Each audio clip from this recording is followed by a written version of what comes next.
G'day everyone, I'm very excited today because I'm going to do a box opening on this new bass guitar that just arrived. It's the Sire Marcus Miller V7 second generation 4-string in Swamp Ash White Blonde. Can't wait to open it up, take a look inside.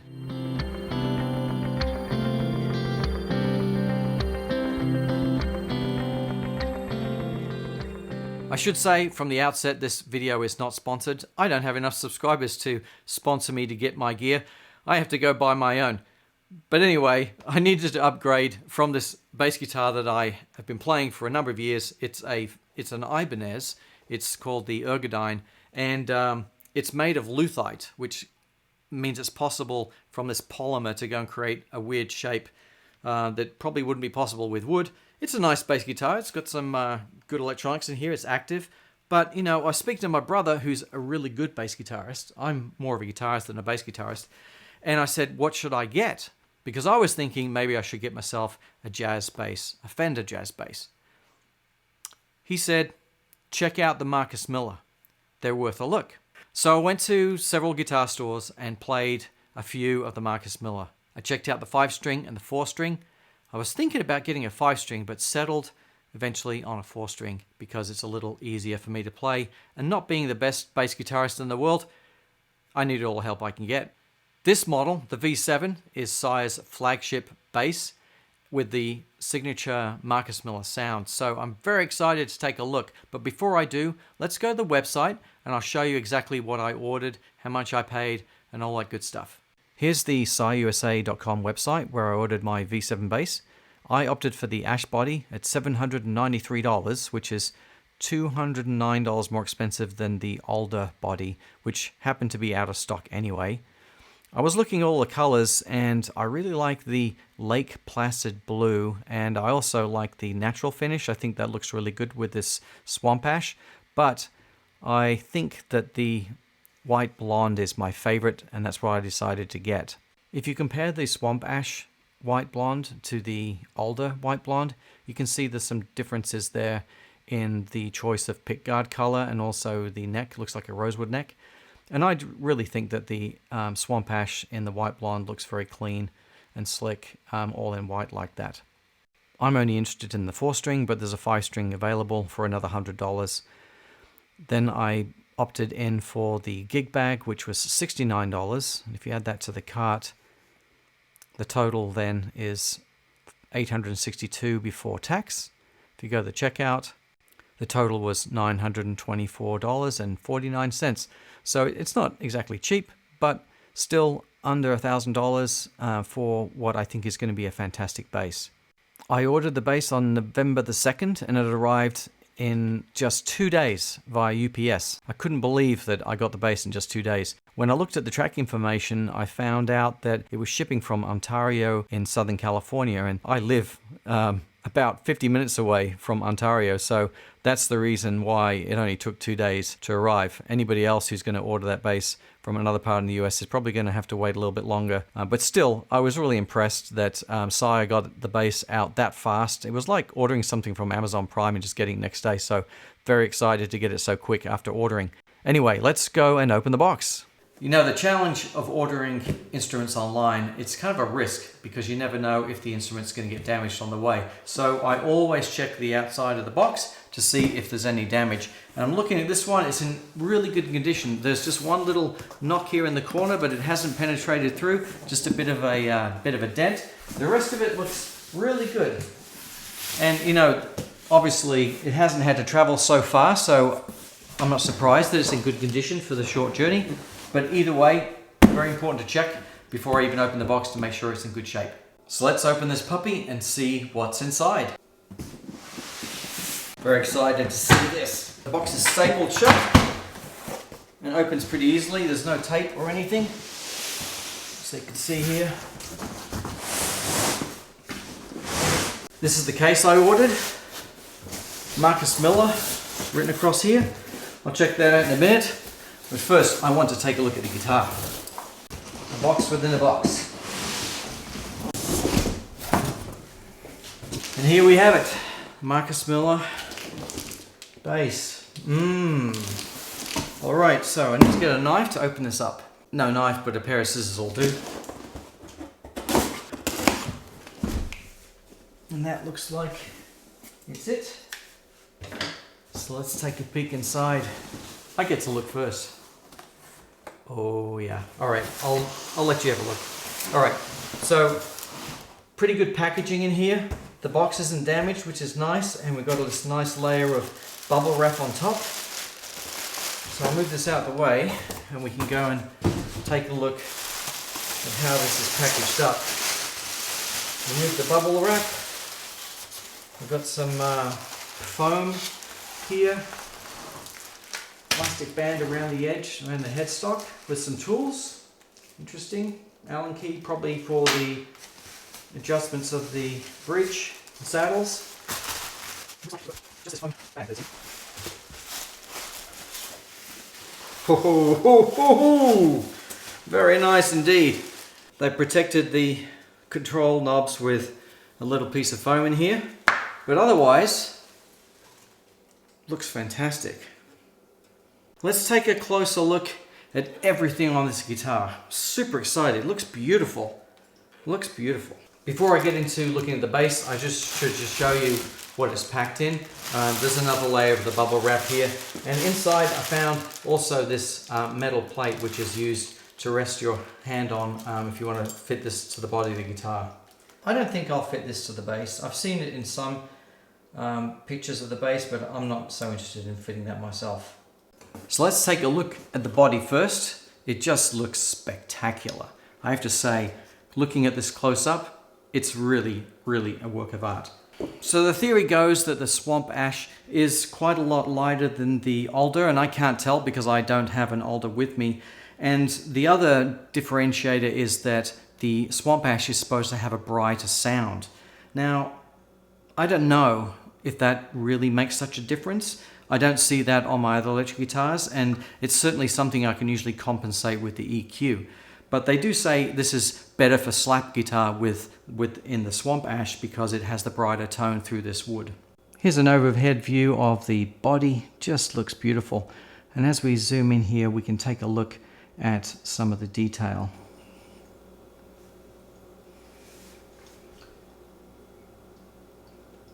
The finish on the wood is just beautiful. And the pick guard is an ivory pearl. What was interesting about this guitar is when I looked online, it looked like this metal plate here was actually black. And that's just the photography they used online. But as you can see here, it's actually reflective chrome, and it's quite beautiful and very nice and clear. You can see the reflection of the lights overhead, but that is just gorgeous. The body shape is the new Marcus Miller Jazz type, and I just love that shape. Let's take a look at this maple neck. It has a nice satin feel on the back of the neck, which will make for nice smooth playing, I'm sure. It's a classic C shape on the back with a 9.5 inch radius on the front, so really nice for playing. And I have to say, they did a really good job of rolling off the edges on here. I'll give you a close-up. The neck is attached to the body with a plate with 4 screws. The maple neck has got a polished look on the front, but what I really love is that there are rolled edges here, which are going to make for very smooth playing. Let's look at the quality of the binding. It just looks spectacular here, the way it just graduates from the wood into the binding and then rolls off into the fingerboard. This is really good quality. When I look at guitars, I always look at the binding to see if they've done a good job, and this is a really quality build.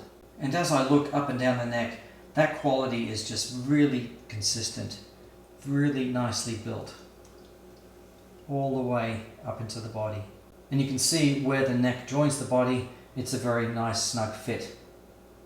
The inlays are white plastic with a mother of pearl look called Pearloid, and set against the maple neck here, it just looks so crisp and clean and fresh. And you know, with the white body too, it's a very modern, clean, slick look. Very happy with that. And the neck adjustment is actually at the body, not in the headstock, which probably makes it a little bit easier to get to. Moving up the neck, we have a natural bone nut. And the theory is that the bone nut delivers a more balanced and brighter and smoother tone than other materials. But if you look at it from a physics perspective, it would be the material's wave energy in the absorption and reflection of the energy that will create those characteristics. And I don't know the difference from a material science point of view between the difference of bone and plastic. But I just like the sound that it has a bone nut. Makes me feel I've got the real deal. Being a 4-string bass, the string spacing is about 12.5 millimeters, but on the 5-string it's about 11.5. So the 4-string is going to be a little bit more forgiving than the 5-string when it comes to playability. Here is the headstock with the Marcus Miller branding and the Sire branding also in a chrome finish. And the detail on there is really good. Actually, it even says V7. The quality of workmanship in here is very, very high. There's a lot of mixed opinions online about the headstock shape, but I think it looks modern, and I think it fits well with the white blonde version that I bought, because it's a modern look. I think if I went with a sunburst body, I would have probably preferred the Fender, the classic Fender headstock shape for a more classic look. But for this guitar, I think it looks great. Flipping the guitar over, we can take a good look at the tuning pegs. They're the open gear variety, and they just look really crisp and clean too. Let's go back to the body and take a look at the bridge. This is called the Marcus Miller Modern S, which has 2 options for mounting the strings. You can see these strings are mounted from the back of the bridge. There's also an option where you can feed them through the back of the guitar through these holes. I'm not sure if there'd be a difference when listening to the strings if they're mounted through the side here or through the back of the guitar. Maybe somebody can put something in the comment section about the difference between mounting the string from the back here as opposed to through the body. But mounting through the body is going to require a 90-degree bend of the string over the saddle, which should reduce the amount of longitudinal force and stress on the body. If you've ever studied vectors in mathematics, you'll see that mounting the strings on the back applies actually more downward pressure on the saddles rather than mounting from the edge of the bridge. And with that extra downward pressure, it reduces the string movement of the saddle, and that vibrational energy is going to get reflected back into the string. So I would say that you probably get more sustain out of a string that's mounted through the back of the guitar rather than mounted through the back of the bridge here.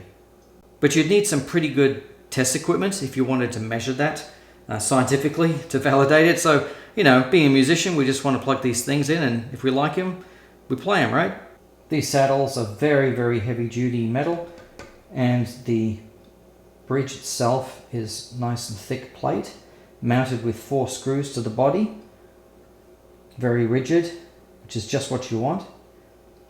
There are adjustment screws to adjust the height of the strings so you can get your action just the way you like it. And there are end screws right here where you can adjust the intonation for each string also. Very important.